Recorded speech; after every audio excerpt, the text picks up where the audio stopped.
Why it sucks to be born as a tiger. Birth and infancy. You are born into a world of humid darkness and the rich, loamy smell of damp earth. Your first sensation is the rough, warm rasp of your mother's tongue, a muscle powerful enough to strip hide from bone, now gently cleaning the amniotic fluid from your blind eyes. You are one of three, a writhing, helpless ball of orange and black fur, no bigger than a house cat. Your den is a hollowed-out cavern amidst the labyrinthine roots of a mangrove tree in the Sundarbans of India, a tidal land of suffocating humidity, salt water, and shadow. This is no cozy nursery. It's a temporary hideout in a kingdom where everything, including the water itself, is trying to kill you. You don't know your father. You will likely die without ever meeting him. He was a violent ghost who passed through your mother's territory, his only contribution a genetic inheritance of size, aggression, and a roar that can paralyze prey with fear. He's out there now, probably fighting to the death over a patch of land a few miles away. Your mother is your entire universe. She is a 300-pound killing machine, a silent stalker, and the only thing standing between you and a very short, very brutal life. For the first week, you do nothing but sleep and nurse, competing with your siblings for a spot at your mother's belly. The hierarchy is established early, a constant shoving match for the best milk. Your largest brother, stronger by a few ounces, always wins. But the dangers of this world don't wait for you to grow strong. One evening, your mother returns from a hunt, her fur damp, her scent thick with the metallic tang of blood and salt water. She nudges the den entrance, but only you and your sister respond. Your larger brother, driven by a sliver of curiosity, had waddled to the edge of the den. He was gone. There's no sound, no struggle, just an empty space where he used to be. A silent lesson from the swamp. A king cobra, perhaps, or a hungry python. Your mother doesn't mourn. She can't afford to. She licks the two of you with renewed intensity. The litter is smaller. The odds of your survival have just slightly improved. Early development, cub phase. At 2 weeks old, your eyes crack open to a blurry, monochrome world of shifting green and brown. The den is no longer just a dark, warm space. It's a prison you're desperate to escape.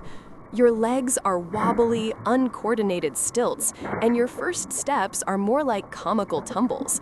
You and your sister begin to play, a clumsy rehearsal for the violence to come. You stalk each other, pouncing with unsheathed claws that are still too small to do real damage, biting with milk teeth that can barely puncture skin. Your mother watches with immense patience, occasionally pinning you with a paw the size of your entire head when your games get too loud. Silence, you learn, is the most important weapon in your arsenal. Your first venture outside the den is terrifying. The humid air is a thick soup of 1,000 new smells. The sweet decay of fallen leaves, the brine of the tide, the musky scent of a nearby herd of cheetal deer. The sounds are a symphony of menace. The buzz of malarial mosquitoes, the distant shriek of a monkey, the deep grunt of a wild boar. Your mother leads you to the edge of a tidal creek. She enters the water without hesitation. You and your sister watch, horrified. This is your next lesson. A tiger that cannot swim in the Sundarbans is a tiger that will starve or drown. You hesitate for a moment, then follow, the brackish water shocking your fur. It feels unnatural, but instinct takes over. You paddle clumsily, your head barely above the surface, your eyes wide with fear. A long, dark shape slides through the water nearby, a saltwater crocodile. Your mother lets out a low, guttural growl that vibrates through the water, a terrifying warning. The crocodile, for now, respects the queen and submerges into the murky depths. You scramble onto the bank, shivering, having learned that even water has teeth. The first time you taste blood, it's a revelation. Your mother returns, dragging the carcass of a cheetal deer. The smell is intoxicating. She rips open its belly with her claws and invites you to eat. The first meal is a chaotic frenzy. You and your sister tear at the meat, your tiny teeth struggling to rip through sinew. You get more blood on your fur than in your mouth, but the taste, rich, warm, and vital, awakens something ancient and ferocious within you. This is what you were made for. For the next year, this is your life, playing, learning, and eating at your mother's kills, growing bigger and stronger on a diet of fresh venison and pork. Teenage phase. At 18 months, you are a lanky, adolescent killing machine, nearly the size of your mother, but lacking all of her experience. The easy days are over. The maternal bond, once your source of all security and food, begins to fray. Her chuffs become less affectionate, her nudges more forceful. She is teaching you your final, hardest lesson, how to be alone. She starts leaving for longer periods, forcing you to hunt for yourselves. Your first attempts are failures. You and your sister try to stalk a wild boar, but you snap a twig and it charges, sending you scrambling up a tree in a most undignified retreat. Your first solo hunt is a disaster that will be seared into your memory. You are starving. It's been 3 days since your last proper meal. You spot a young boar, a wild buffalo, separated from its herd. It's at least 4 times your weight, a tank of muscle and horn, but your hunger overrides your sense. This is your great carrot heist, but with much higher stakes. You spend an hour stalking it, using every lesson your mother taught you. You stay downwind, you use the tall grass for cover. Your movements are slow, deliberate, each paw placed with surgical precision. The plan is flawless. A lightning-fast rush from the flank, a leap onto its back, and a crushing bite to the spine. You launch your attack.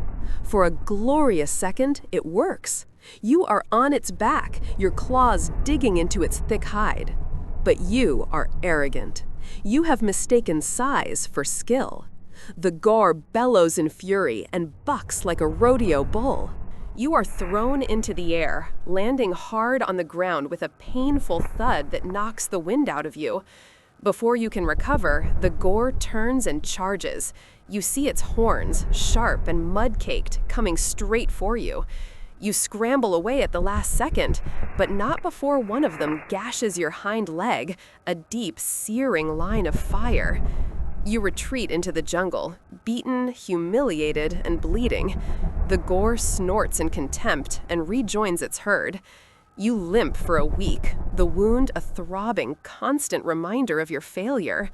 You are forced to hunt frogs and scavenge a half-eaten carcass left by a leopard, a deep insult to your royal bloodline. Adulthood and mating. At 2 years old, you are fully grown, a magnificent 500-pound predator in your absolute prime.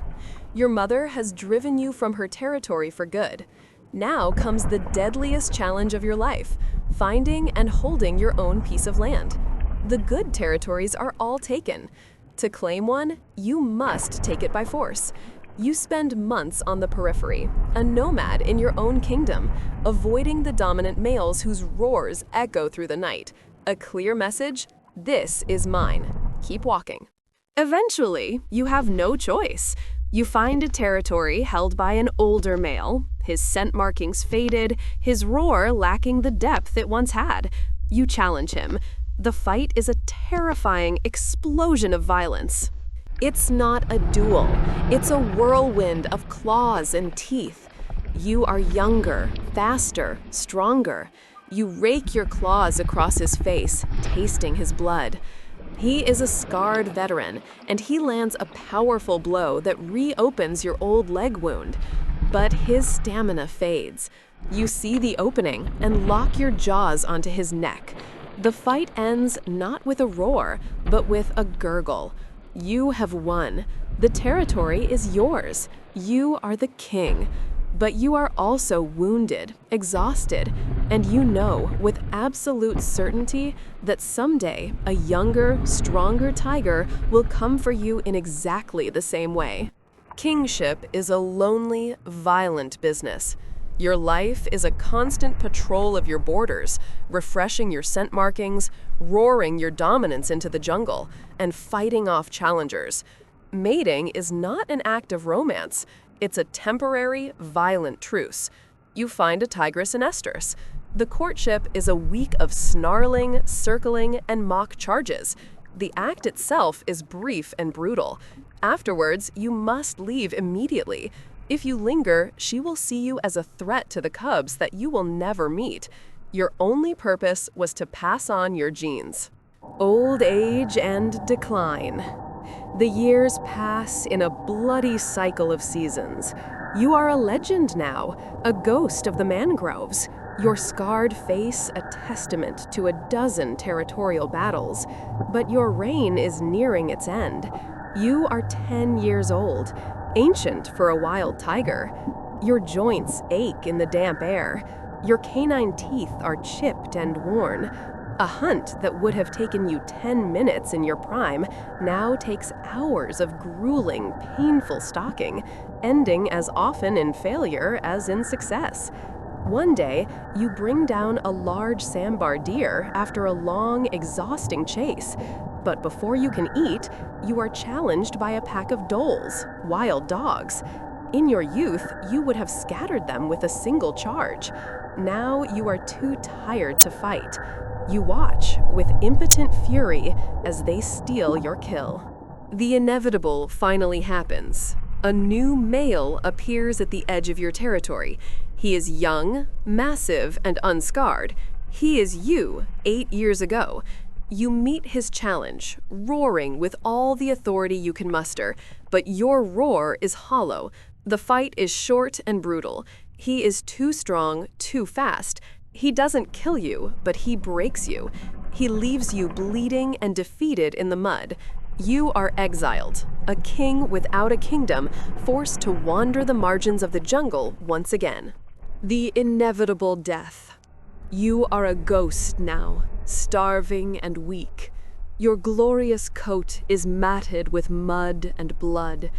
Your old wound aches with a deep, persistent fire.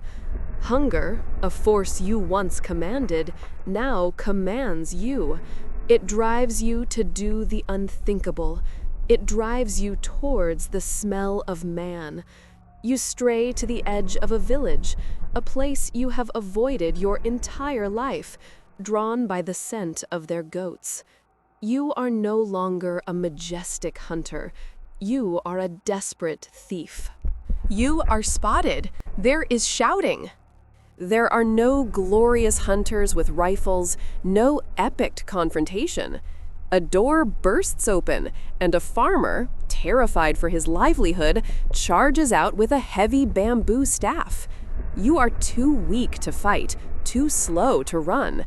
He brings the staff down on your back. The blow shatters your spine. You collapse, paralyzed, your magnificent head hitting the dirt. As your vision fades to black, your life flashes before your eyes.